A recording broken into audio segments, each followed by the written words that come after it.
Everybody, welcome back to Telemedicine Talks. As always, we got the wonderful Phoebe Gutierrez. Hello, and the average me. Hi, everybody. Well, no, no, thank you again for joining in. It's about that time at the end of the month that we like to throw some like our monthly recap, getting some interesting stories out there out from the interwebs and bring it to you. And hopefully you find it interesting and pertinent to what you're doing. Phoebe, take it away. Hey everyone, end of the month. Sometimes we talk regulatory stuff, sometimes we talk current events. We picked just a few stories that I think are super relevant for the month. It's a little different flavor than what we normally share. But so, one of the things that I think is really, of course, everybody knows I care so much about like the government programs and how all of that works. But many people didn't know that there were going to be some key marketplace rules connected to the Affordable Care Act, mainly with the passage of the Big Beautiful Bill, that we're going to really drive certain price hikes. And currently, a judge has officially paused some of the key changes. So, on pulling up my notes here, but just this week, August 22nd, a judge in Maryland temporarily blocked some key parts of the marketplace integrity and affordability rule. And those were actually set to take place August 25th. That is, again, a mixture of Health and Human Services, CMS, and really the idea was this is a way to protect, quote unquote, the integrity of the marketplace. Some of those provisions were the $5 minimum premiums. You'd have to be required to pay at least $5 a month, which would be a pretty big change. Some stricter income verifications. We've already talked a little bit about that. They were actually going to be doing some like integrations in terms of matching. So if your income didn't actually match what was reported to the IRS, and then just like repayment enforcement. So a lot more tighter rules around the collection process. And so part of that was blocked for the simple fact that it's reported that over 2 million people would be losing access to care because of some of these key changes. And because of that, you're really trying to factor in the human harm versus the potential, you know, I don't know what you even want to call it, protections that they're claiming that these changes are going to make. And ultimately, it's not really just about the $5 fee. It's really like millions are going to lose coverage. And because of that, a judge stepped in and said, you're going to basically be doing irreparable harm by enforcing these things. Yeah, no, that's we talked about this before, right? And in the name of integrity and cost savings, the concern was, yeah, a lot of people, especially low income, right, would lose their access to healthcare, right? And some provisions like a $5 monthly fee, and that may not seem a lot to most people, but yeah, that could be cost inhibitory for many of the population out there. And it's funny because a lot of this was based on kind of the lower income and the people that actually really need this service. Yeah. So, one, I think it's refreshing to see that they're gonna take another look at it. They're pausing these potentially detrimental provisions. So, another thing that we talked about that you talked about before was the special enrollment periods that you could only enroll at this time, like life. And especially in this population, they may not have the time. It's a lot of other priorities other than filling out paperwork is involved. Did they talk about how long? Is this indefinite or this is going to come around the table, or is this just a just pushing the rock down the road kind of It's thing? definitely pushing the envelope down the road. I think that you're going to have another judge that's going to throw this one out. Yeah. But ultimately, I think one key distinction that I think people don't quite understand is, and I'm just going to try to put this into perspective. So, in order to qualify for Medicaid in many states, you have to meet what's called federal poverty level. Is it level or limit? It's one of those L's. But basically, you have to meet this like certain income threshold, and it is low. It is a very small amount. So, California, it's 138%. A lot of states, it's 138%. That equates to about $15,000 a year that one person makes. So imagine if you're in the bucket and you make 16,000. That Yeah. means 16,000 you have to go through this ACA marketplace, and that $5 is going to make a big difference. Oh, yeah. Yeah. Absolutely. Yeah. And it's in law. It is a legal requirement. You not have health insurance. And part of it is, am I going to pay the penalty because I don't have health insurance? Do I pay? And, these plans, even at the lower income, you're paying $200, $300, $400 a month. And then on top of it, the $5, it turns into something I think that people don't quite understand. I think a lot of people try to think either you get Medicaid or you're well off and you can go through a marketplace, but there is that line and it is a really low bar that you have to meet to just be over that income threshold. Yeah. Yeah. And you're right. It makes a big difference to a lot of people. Now, it's funny. I was just reading up on this and there was a positive effect. Right now, people are really happy about this. It was funny that stocks surged up for like insurance companies and whatnot as well. Definitely positive effects. It's going to be interesting to see how quickly this turns around and how far we could push it down the road as well. And hopefully cooler heads prevail. Oh, yeah. Yeah. Yeah. And So the next story that I thought, as I read, I totally thought of you, and I should have actually prank called you. But there have been a lot of reports in this month coming from out of the country, other countries, but basically saying that doctors are being scammed, typically telemedicine doctors, so virtual care doctors. And they're being put under what's called digital arrest. So scammers are using like a blend of different tactics. They're saying that there are arrest warrants out against certain doctors. They are continuously calling doctors. They're impersonating officials. They're saying that they're going to prosecute them. They're telling them to go turn themselves in at different police stations. They're holding them almost captive until they give them what they want. Imagine you're a doctor and somebody calls you and says that I'm going to file a malpractice suit against you because you did X, Y, and Z and yada, yada. And I'm calling from the State Department of Georgia and you need to do these things.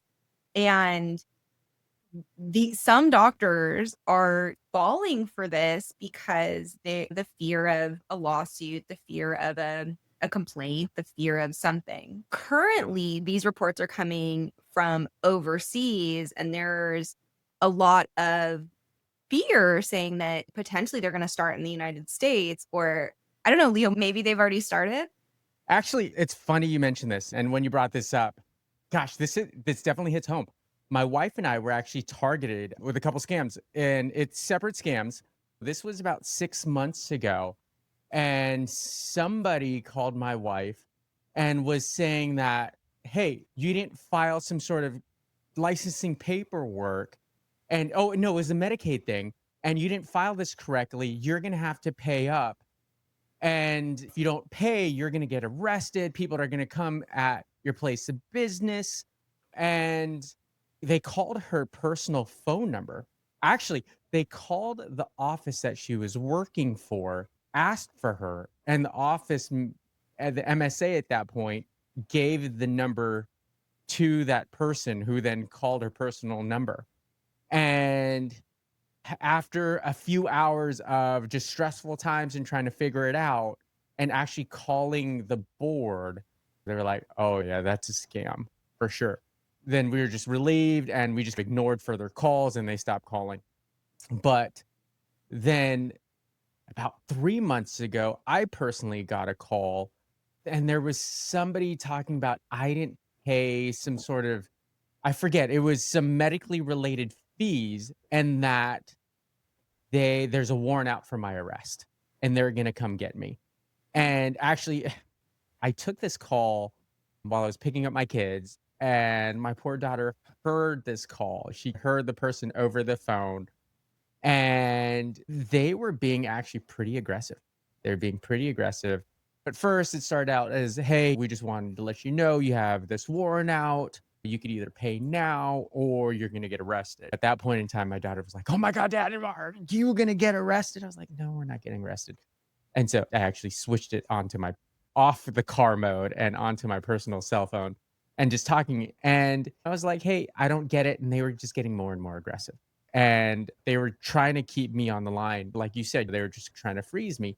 And they made the threat. They were like, "Hey, we're going to send a cop to come and get you where you are." And I was like, "Oh, crap. My house is right next to a police station." I was like, "I'm going to turn myself in. If something's happened, then I'll turn myself in and we'll figure this out." And that's when they started backing it up. They're like, "Oh, no, you really want to turn yourself in? How about you just pay money? It's just going to be easier that way." And then that started cluing me in. I was like, "Oh, no, this is different." You know what I mean?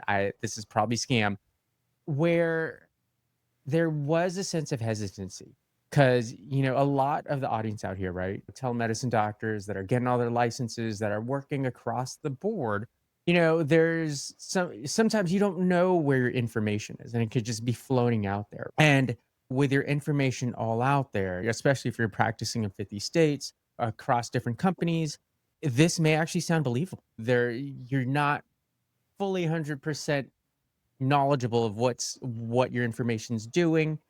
And in my head, I was like, I do things by the book. I'm pretty good. But what if I slipped a little? What if I missed? What if there was something I didn't know that I didn't do? And what if I'm really in trouble? And that's kind of where the hesitancy came from. Looking back, it was like, God, you idiot. That was definitely a scam. How'd you fall for that long? And honestly, it was like 30 minutes on the phone, right? Usually I'm just like, whatever, see you later, bye. But why did I actually entertain that? It's because, yeah, with the change in how I work and my information out there, part of me was like, "Oh, man, is this believable? Is this not?" But yeah, be careful out there, folks. There's people are preying on you, and yeah, definitely second guess things, confirm it. The scary stuff. Yeah. I think it's interesting because, like, I think we've all been there where we've gotten, like, a text message or a phone Yeah. call, like, "I'm the IRS, and we're gonna call the cops." And again, like, I remember I was still working at the state. I had a manager, and he started freaking out. He's like, "The IRS is," and I'm like, is it older? Yeah.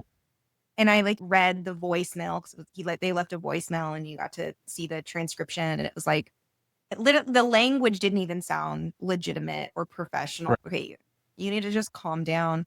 But, like, we know this, Leo, like, doctors are fearful people. Absolutely. Doctors are risk adverse. They don't wanna break the rules. They really wanna make sure that they protect their licenses. And the last thing you want is you get a phone call from somebody who you think is an official. Also, it's really hard to call the actual department back. Right. But I think, like, best practices, just in case anybody needs to hear this, any state agency that is coming after you has to send you something in the mail. It is part of the federal regulation package for all state agencies. That's why, like, license stuff comes in the mail. If you've ever got a board complaint, like, hopefully none of you have, but if you have, you don't get a phone call. You get a piece of paper in the mail that's explaining what the complaint was. So that is just like a consistent thing across all state agencies, different boards. Don't fall for this stuff. Yeah. It is wild out there how many scam artists there are and how many people actually fall for this.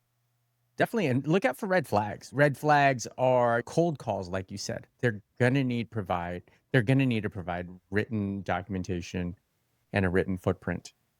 So if you get a cold call and say, "Hey, you owe me money now, or you're gonna get arrested," definitely put the red flags out there. And really, the valid complaints will give you a chance to fight back. We'll give you a chance to look into it and ask questions. That's another red flag. They want money now. They want restitution now. And zealot. We want you to zealot. Exactly. I want it now and I want it untraceable. And oh yeah, don't Can you forget send me to some make me a friend crypto? on Zelle so I don't get taxed on the transfer, right? So like, come on Totally. now.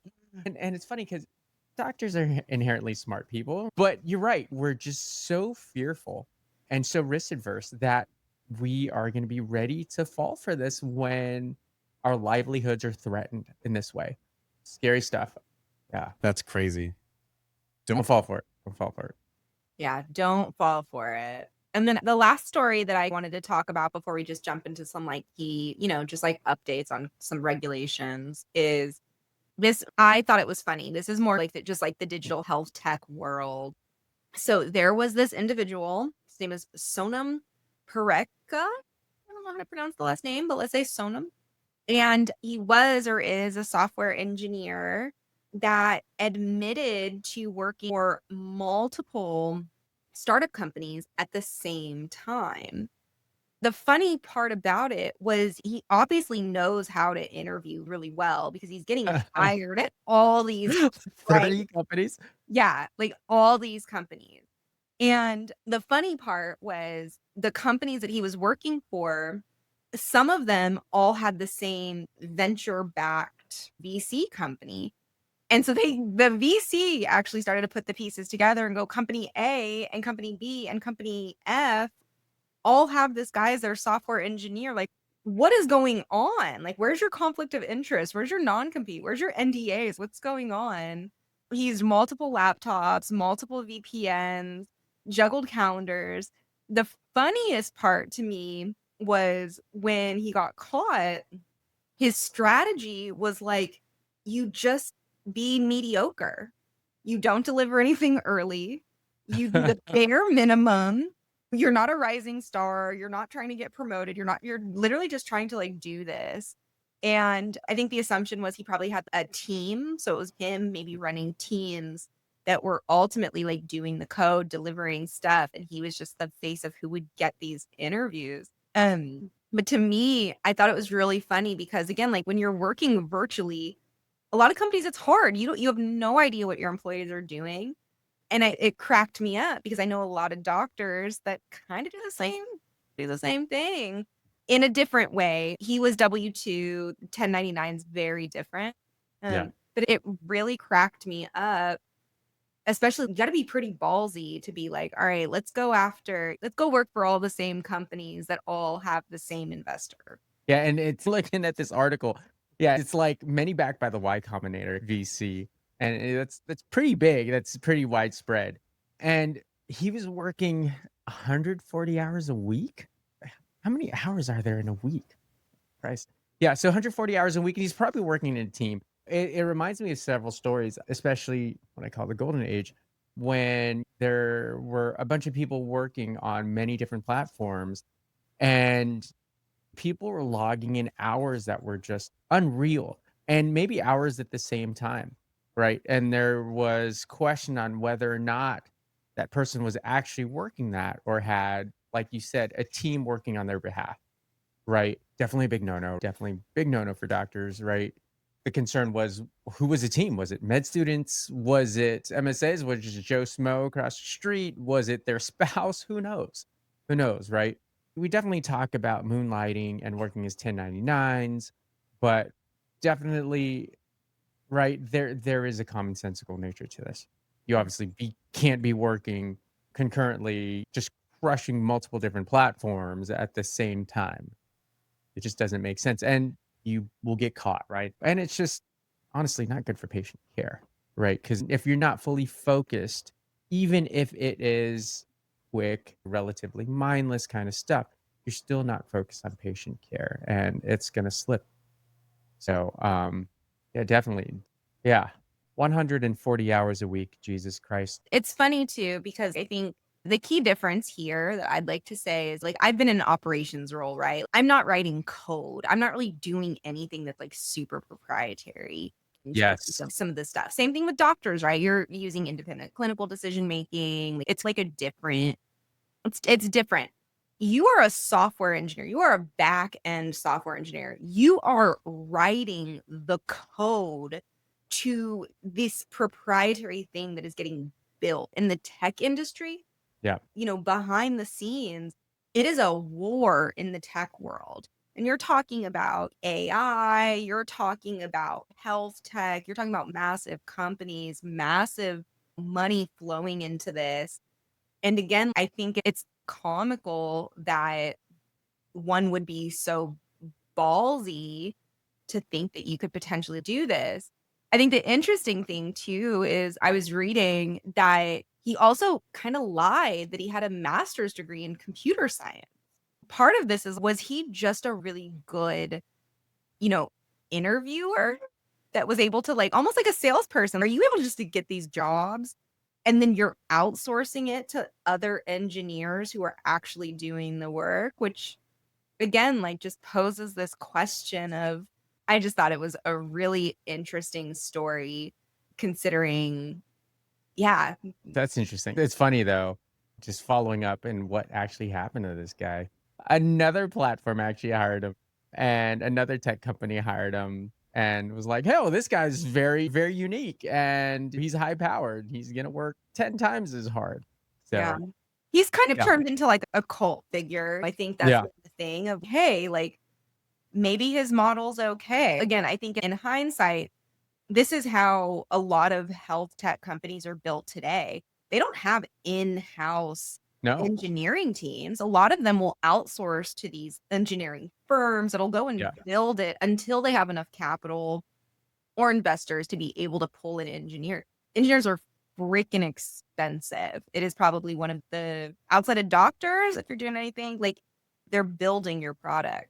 In theory, there have been people who've urged him to go build your own engineering company and oversee it because obviously you were able to get away with it for so long. You know enough about it to be successful in this. So I don't know. Could be a new leaf for him. Good luck, Mr. Freck. We wish you nothing but the best. Yes. So don't get sued. I wonder, yeah, maybe he will get sued. Who knows? You had to violate something, I have to assume. Right. If you're it's one thing, you're right. If it's one thing if you're a 1099 contractor, there's still NDAs, and yeah, you're still working on proprietary kind of back end stuff. It's one thing being just the front end practitioner, right? Because medicine, there's not really anything proprietary about practicing medicine. A lot of different people practice medicine, different clinics. But right, if you're working with kind of the buildup and the proprietary kind of information, I can see how that's a bad thing. Maybe. Yeah, it's like the one thing that maybe that's why engineers make so much. Who knows? And then just a quick update. We did a topic about this months back, and we're now 1 month out for the telehealth flexibilities getting ready to expire. And they're set to expire at the end of September, which again, just for everybody's to remind everybody of what these are, this is the COVID flexibilities basically saying that telemedicine can be provided.